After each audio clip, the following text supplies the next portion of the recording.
Hello students, welcome to my class AKT Biology. Today's topic is RNA interference or RNA silencing. ये आपकी NCERT की book से biotech वाली unit से एक बहुत ही इम्पोर्टेंट टॉपिक है जिसको मैं आज डिस्कस करने जा रही हूँ। सबसे पहले तो आपको ये समझना होगा कि RNA इंटरफेरेंस या RNA साइलेंसिंग क्या होता है। एज़ यू नो कि जैसे आप ये बाकी सब चीज़ों पे ध्यान ना दें, सिंपली आपको पता है, आपने मोलिकुलर वाले चैप्टर पे भी आपने पढ़ा है कि डीएनए से आपकी सेल में डबल स्टैंडर्ड डीएनए से सिंगल स्टैंडर्ड एमआरएनए बनता है। उस प्रोसेस को आप क्या कहते हो? ट्रांसक्रिप्शन। फिर एमआरएनए से प्रोटीन बनती है, उसको आप कहते हो ट्रांसलेशन, राइट। तो आरएनए इंटरफेरेंस क्या होता है? वो प्रोसेस जो सभी यूकैरियोटिक सेल्स में प्रेजेंट होती है, वो उसको ओकेजनली यूज़ करते हैं as cellular defence. For example, चलो मैं एग्ज़ाम्पल आपको बाद में बताऊंगी कि आरएनए इंटरफेरेंस में होता क्या है। नॉर्मली तो आपका डीएनए से आरएनए सिंगल स्ट्रैंडेड बनता है, एमआरएनए कि डीएनए के एक ही स्ट्रैंड से आरएनए बनेगा और फिर उसकी प्रोटीन बनेगी स्पेसिफिक। लेकिन आरएनए इंटरफेरेंस में क्या होता है कि आरएनए जो बनता है आपका मैसेंजर आरएनए, उसको डबल स्टैंडर्ड कर दिया जाता है। नॉर्मली वो सिंगल स्टैंडर्ड होता है, ठीक है। उसके कॉम्प्लीमेंट्री आरएनए लाके उसको डबल स्टैंडर्ड कर दिया जाता है, जिस वजह से वो डबल स्टैंडर्ड हो जाएगा तो आगे उसकी ट्रांसलेशन नहीं होगी, ठीक है। तो आरएनए जो है वो उस इंटरफेरेंस कर दी हमने आरएनए के साथ ताकि उसकी आगे ट्रांसलेशन ना हो। तो इस प्रोसेस को बोलते हैं आरएनए इंटरफेरेंस, जिसमें हम आरएनए को डबल स्टैंडर्ड बना देते हैं, ठीक है। और you can say RNA silencing, मतलब आपने आरएनए को साइलेंट कर दिया ताकि आगे जाके वो स्पेसिफिक प्रोटीन ना बना सके, ठीक है। जैसे ये यहाँ पे मैंने दिखाया है, ये डीएनए है, ये आरएनए सिंगल स्टैंडर्ड बन रहा था, तो डीएनए से आरएनए से प्रोटीन बन रही है। फिर प्रोटीन जो है वो कोई भी प्रोटीन है ग्रो करने के लिए, सर्वाइवल के लिए ज़रूरी है। लेकिन आरएनए इंटरफेरेंस के केस में हमने आपके आरएनए को डबल स्टैंडर्ड कर दिया, जिस वजह से उसकी ट्रांसलेशन नहीं हुई, no protein, no survival, no growth, ठीक है। तो ये आपकी आरएनए साइलेंसिंग होती है। जनरली सभी यूकैरियोटिक सेल्स में ये mechanism as a cellular defence present होता है। अब आप कहोगे कि सेलुलर डिफेंस क्या होता है?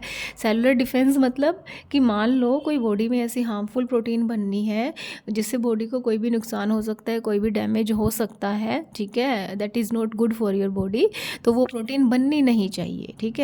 तो वहाँ पे उस केस में बॉडी आरएनए इंटरफेरेंस या आरएनए साइलेंसिंग का जो मेथड है उसका सहारा लेती है और उसको साइलेंट कर दिया जाता है और वो प्रोटीन फिर नहीं बनती, that is harmful to your body, ठीक है। ये प्रोसेस होती कैसे है डिटेल में मैं थोड़ा आपको बताऊंगी, लेकिन क्योंकि ये बायोटेक की यूनिट से मैंने ये टॉपिक उठाया है, तो बायोटेक्नोलॉजी में हम आरएनए इंटरफेरेंस का कहाँ यूज़ कर रहे हैं।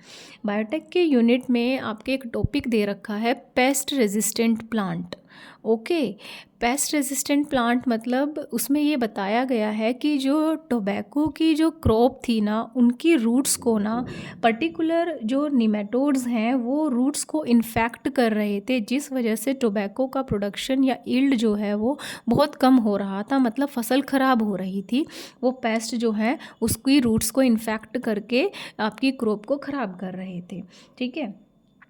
तो हमने जो मेथड यूज़ किया कि ऐसा मेथड यूज़ किया जिसकी हेल्प से हमने उस क्रॉप को ही पेस्ट रेजिस्टेंट बना दिया, and that method was RNA interference.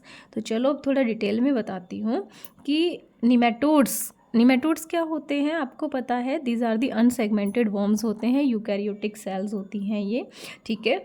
ये एज अ पैरासाइट रहते हैं प्लांट्स में भी, एनिमल्स में भी, एंड इंक्लूडिंग ह्यूमंस ऑल्सो, ठीक है। एक निमेटोड है that is Meloidogyne incognita, okay. ये जो निमेटोड है it was infecting the roots of tobacco plant and decreasing the yield. Tobacco की जो रूट्स है उसको इन्फेक्ट करके प्रोडक्शन पे बहुत ज़्यादा इफ़ेक्ट डाल रहा था।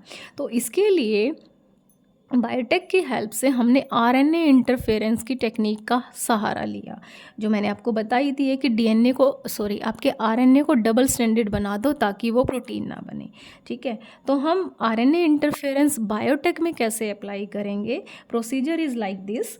हम क्या करेंगे कि बायोटेक की हेल्प से with the help of RDT का आपने प्रोसेस वाले चैप्टर में पढ़ा होगा कि हमने बायोटेक्नोलॉजिकल प्रोसेस लगा के निमेटोड जो ये था मेलियोडिगाइन इनकोग्निशिया, ये वाला जो निमेटोड है इसके स्पेसिफिक हमने जीन या जो भी डीएनए है, ओके, वो हमने जो टोबैको की रूट सेल है, this is the tobacco root cell, उसमें इंट्रोड्यूस कर दिया। ठीक है, ये इसका डबल स्टैंडर्ड डीएनए हो गया किसका? निमेटोड का, जो हमने बायोटेक की हेल्प से रूट सेल जो है टोबैको की जो ख़राब हो रही थी या जिनमें इन्फेक्शन होने के चांस थे कि ये उसको इन्फेक्ट करेगा, उसी का डीएनए जो निमेटोड उसको इन्फेक्ट कर रहा था बायोटेक की हेल्प से प्लांट की रूट सेल्स में डाल दिया। ये रूट सेल का डीएनए है। ठीक है, फिर हमको पता है ये डीएनए वहाँ पे जाके होस्ट की बॉडी में जाके, यहाँ पे होस्ट क्या है? Root cell of tobacco. ठीक है, वो क्या करेगा? हमने ये जो डीएनए इंट्रोड्यूस किया है ना यहाँ पे निमेटोड का, ये इसमें हमने कुछ ऐसे फैक्टर्स ऐड किए हैं, कुछ ऐसी मॉडिफिकेशन की है ड्यूरिंग अपनी बायोटेक की प्रोसेस में कि ये अब यहाँ पे डीएनए जो है, ये इसका जो जीन है निमेटोड का, सिंगल स्टैंडर्ड आरएनए नहीं बनाएगा, ये डबल स्टैंडर्ड आरएनए बनाएगा जब इसकी ट्रांसक्रिप्शन होगी रूट सेल में। ठीक है, मतलब सेंस और एंटीसेंस दोनों टाइप के आरएनए बनेंगे। सेंस एंटीसेंस मतलब कि जो डीएनए के दोनों स्ट्रैंड थे दोनों ही आरएनए बनाएंगे अपने अपने कॉम्प्लीमेंट्री, जिससे ये जो डबल स्टैंडर्ड आरएनए बन जाएगा ट्रांसक्रिप्शन से निमेटोड के जीन का। फिर जो रूट सेल्स होती हैं उनमें एक एंजाइम कॉम्प्लेक्स प्रेजेंट होता है जिसको बोलते हैं डाइसर। डाइसर एक तरह के राइबो न्यूक्लियस होते हैं जो आरएनए, राइबो न्यूक्लियस जैसे इनका नेम सजेस्ट करता है, जो आरएनए को डिग्रेड करते हैं।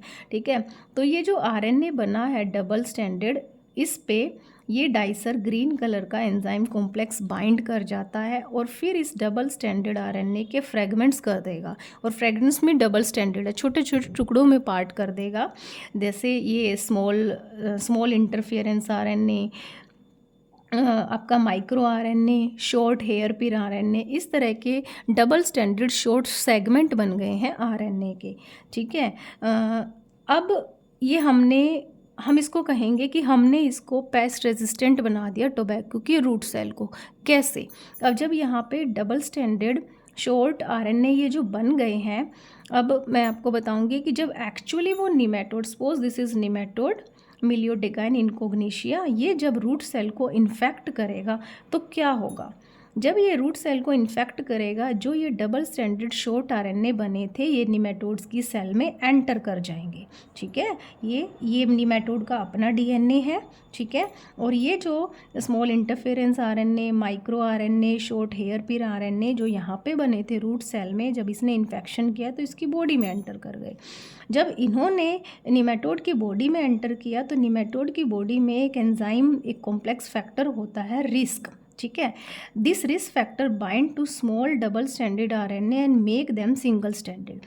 फिर ये जो ग्रीन कलर का है ये रिस्क फैक्टर है, ये इन जो डबल स्टैंडर्ड आरएनए है इन सब से बाइंड कर जाएगा। इसका फंक्शन होता है ये इसको अनजिप कर देगा, मतलब जो शॉर्ट डबल स्टैंडर्ड आरएनए है इनको खोल देगा, सिंगल स्टैंडर्ड बना देगा, इनके बीच के हाइड्रोजन बॉन्ड को ब्रेक कर देगा। ठीक है, ये सब जो है अब सिंगल स्टैंडर्ड हो गए दोनों आरएनए। अब यहाँ पे जो निमेटोड का अपना डीएनए था वो क्या कर रहा है? अपने डीएनए से सिंगल स्टैंडर्ड आरएनए ही बनाएगा। नेचुरली तो यही होता है, एमआरएनए बन गया, डीएनए से आरएनए बन गया, निमेटोड की बॉडी में नॉर्मल फंक्शनिंग चल रही है। लेकिन जब ये आरएनए बना, ठीक है, सिंगल स्टैंडर्ड एमआरएनए, और यहाँ पे जो अनवाइंड हुए आरएनए थे, ठीक है, जो इसके कॉम्प्लीमेंट्री होंगे इस आरएनए के साथ आके, सपोज ये जो पिंक वाले हैं ये एंटीसेंस हैं, और यहाँ पे जो एमआरएनए बना था नेचुरली निमेटोड के डीएनए से, उससे आके ये कॉम्प्लीमेंट्री बाइंडिंग कर देंगे, उस नेचुरल आरएनए को जो निमेटोड बना रहा है उसको डबल स्टैंडर्ड वो बना देंगे, जिस वजह से उसका हो जाएगा आरएनए इंटरफेरेंस या आरएनए साइलेंसिंग, और इससे आगे कोई प्रोटीन नहीं बनेगा। वो प्रोटीन जो निमेटोड के सर्वाइवल के लिए ज़रूरी है, प्रोटीन नहीं बनेगा तो वो निमेटोड सर्वाइव नहीं करेगा तो वो इन्फेक्शन कॉज नहीं करेगा रूट सेल्स में टोबैको की, एंड अल्टीमेटली उसकी डेथ हो जाएगी। तो इस तरह से हमने टोबैको की रूट्स को ही पेस्ट रेजिस्टेंट बना दिया, और यू कैन से दैट कि टोबैको जो प्लांट है वो पेस्ट रेजिस्टेंट हो गया। आई होप आपको ये समझ में आया होगा। लेकिन अगर फिर भी आपको कोई डाउट है तो आप कमेंट कर सकते हैं, मैं ये टॉपिक आपको दोबारा भी समझा दूँगी, आपकी क्वायरी मैं आप सोल्व करवा दूँगी। उसके अलावा एज़ यू नो, जैसे आपके एग्ज़ाम्स बिल्कुल पास हैं, प्री बोर्ड्स एंड बोर्ड्स, आपको कोई भी टॉपिक जिसमें कोई भी प्रॉब्लम हो बायोलॉजी से रिलेटेड, आप मेरे को टेक्स्ट कर सकते हैं या कमेंट कर सकते हैं। I will make separate video on that particular topic. Okay, that's all for today. Thank you so much.